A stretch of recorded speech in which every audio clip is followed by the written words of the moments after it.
Claude Bernard said, "It is what we think we know already that often prevents us from learning."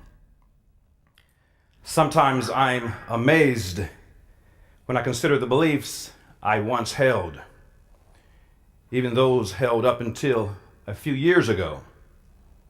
I'm surprised at what I believed as true to the point that I would have staked my very life on it a few years ago.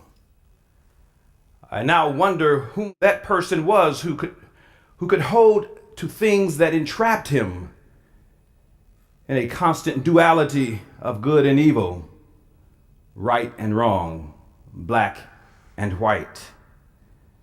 I think about the many other beliefs about life and the hereafter. And if I had to, I probably couldn't make a sensible argument as to why I believed any of it in the first place. So I guess you might be able to tell that I've been letting things go. I, for one, gave up the notion of hell. For many in this service, the non-belief in a literal hell is not even an issue.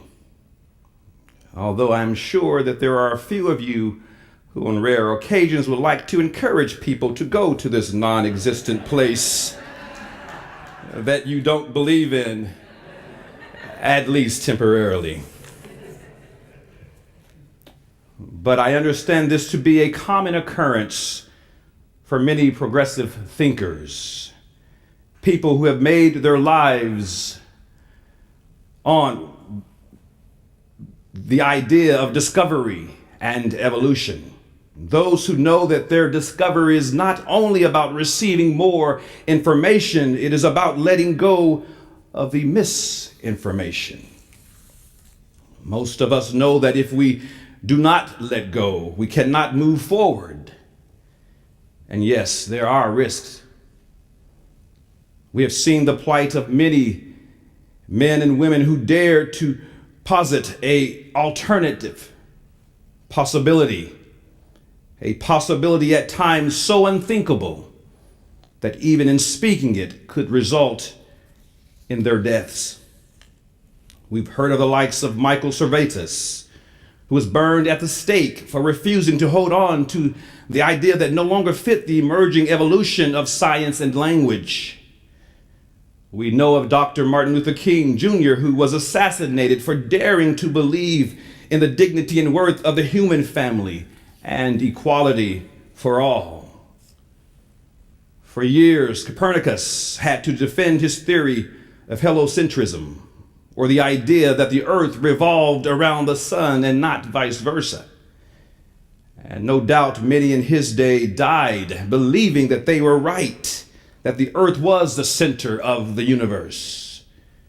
And you might be surprised to know that even today, this old truth is still being bitterly contested in some circles. Just Google, "Does the earth move?" and you will find many websites that suggest that it does not, that the earth is fixed. Where do these circles find their proof? It really doesn't matter. What these people teach us about human nature is that it's never about proof or truth.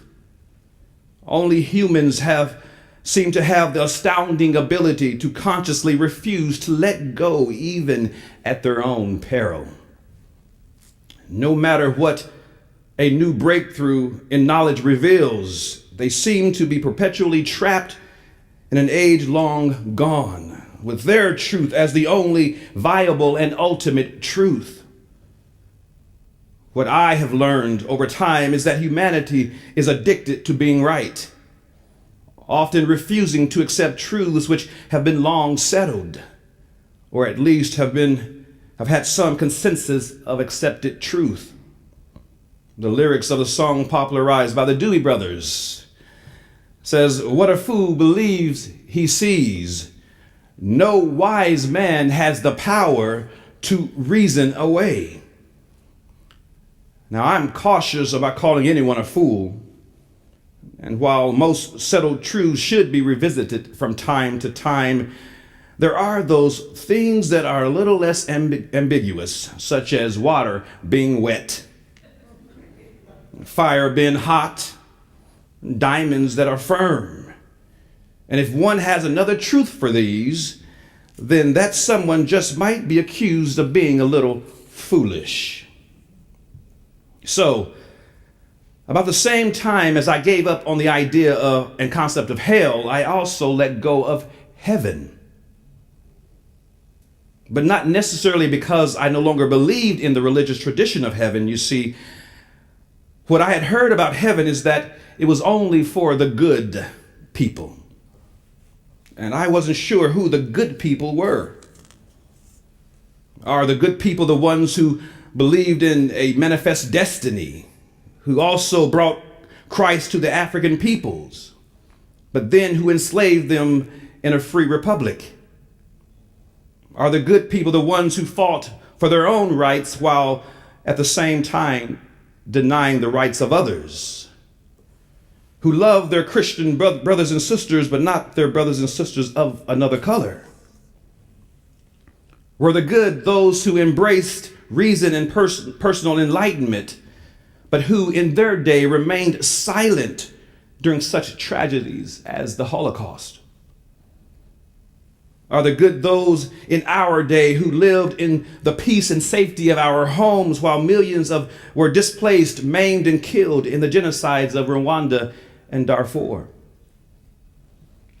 Are the good people the preachers who would threaten hell for those who were not able to live up to the perfect image of Jesus while themselves failing so miserably?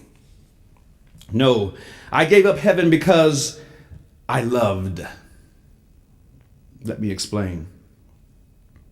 2 of my brothers had their lives taken from them in separate acts of violence way before their time.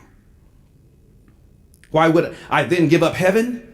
Especially in light of the fact that from the viewpoint of many religious people, heaven promises hope that one day I would be reunited with my deceased loved ones, provided that we are the good folks who made it to heaven.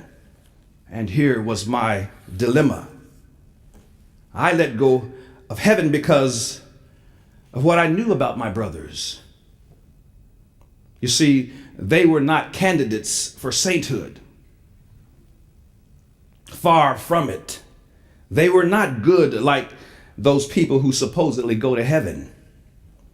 And although they may not have been good in heaven's standards, they were perfect, both perfect in my eyes.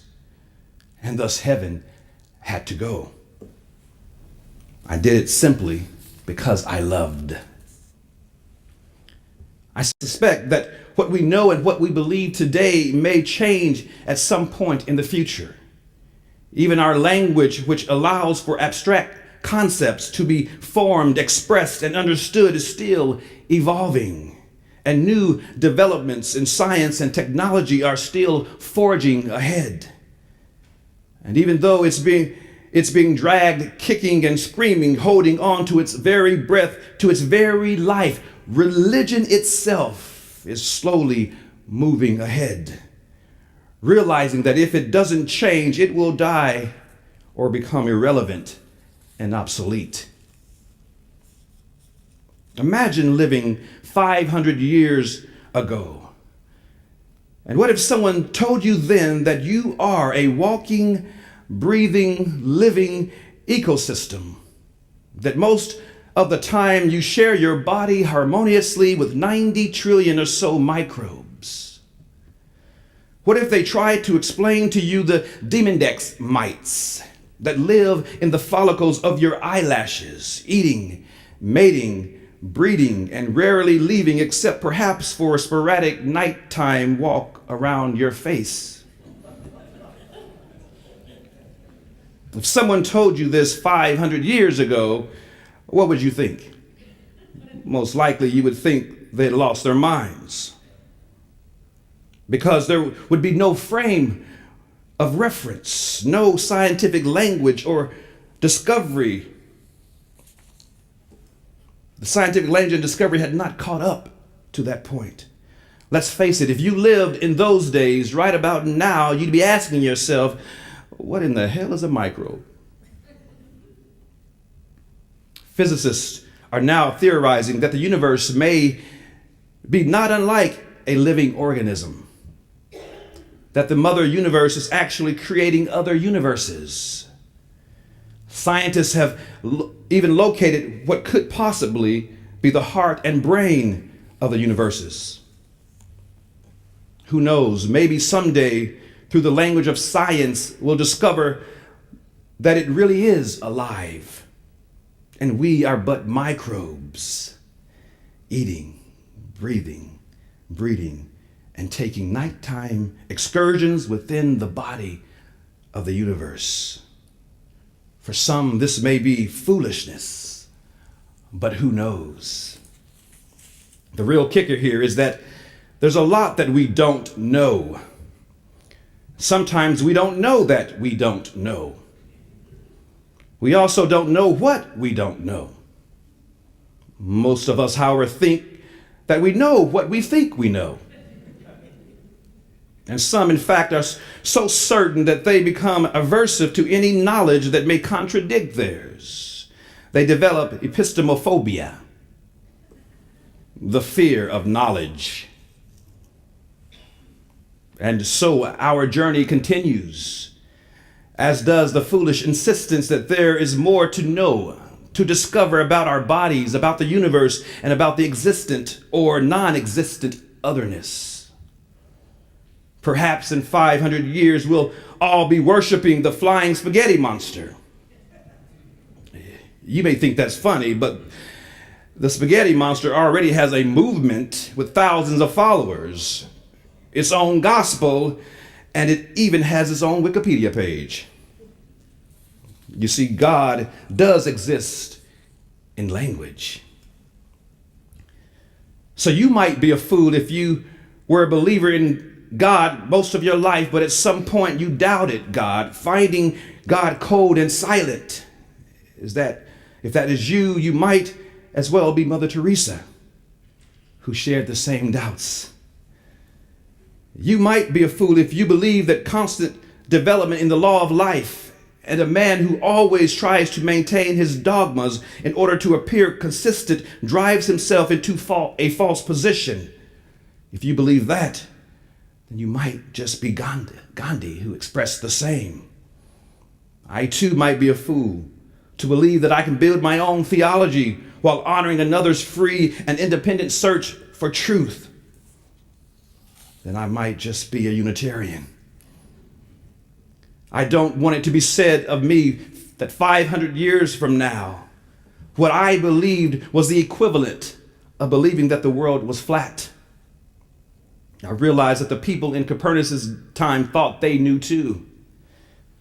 Perhaps our letting go is less about losing and more about expanding, allowing space for another 500 years of discovery and growth in the hopes that the world will be the realization of the world that we hoped for, the world that we envisioned. Some of our evangelical neighbors may say that what we preach and practice at All Souls is foolish, that our experiment in founding a community where all souls are welcome, no matter the social standing, ethnic or religious background, or the faith practices or lack thereof, is altogether vacuous. I suggest that the future of religion may be at the intersection of the empirical knowledge and the evolving consciousness, where, while respecting and honoring its diverse heritage, it is boldly looking forward, where it imparts wisdom without judgment and love without contingency, where it includes rather than excludes, inspires rather than threatens, and empowers rather than enslaves. What we can accomplish in our communities, our country, and our world with this philosophy, this idea, is beyond imagination. Some may say that we are but fools, but what we know is that it often takes going against the norms when the norms are outdated and disempowering. It takes standing and speaking up in the face of adversity when it may be considered by some as unwise, inappropriate, or even dangerous. It takes dreaming big dreams and living large lives, constantly growing and expanding our horizons and keeping up with the expanding universe, constantly growing and expanding our minds and hearts. And we here at All Souls just might be the fools actually to get it done, to set the precedents, to clear the path for those who will come after us 50 or 500 years from now. The human evolution continues, and it is the evolution of our global eco community, which to accomplish will take more than just dreaming, but also expanding and liberating one mind at a time until each soul is free. I realize that people hold on to things for many reasons. Some hold on because to accept something else means that something dearly held on to is untrue.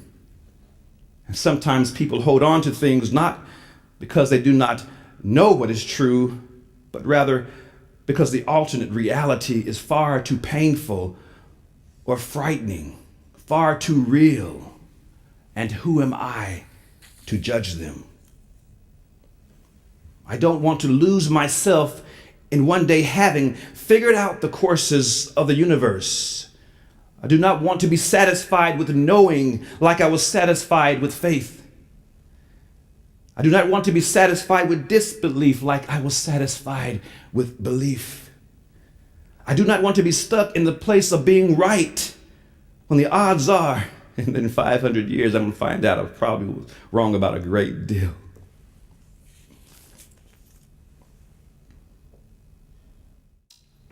When I look into my mother's eyes during our holiday gatherings, I see her sometimes drift away in thought. I've seen her quiet sadness, but I've also seen her hope.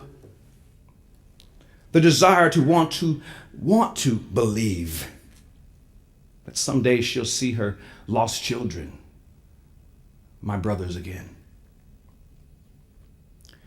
And in those moments, all those foolish things that I let go, all of a sudden seem important once again. I revisit those things so resolved. And in those moments, all of my learning, all of my freeing and satisfying knowledge seems so small. Because I realize that it is her holding on to that hope that gives her strength to face yet another day. And for her sake, for the love of my mother, I think heaven may just be the one foolish thing that I think I'll hold on to just a little while longer.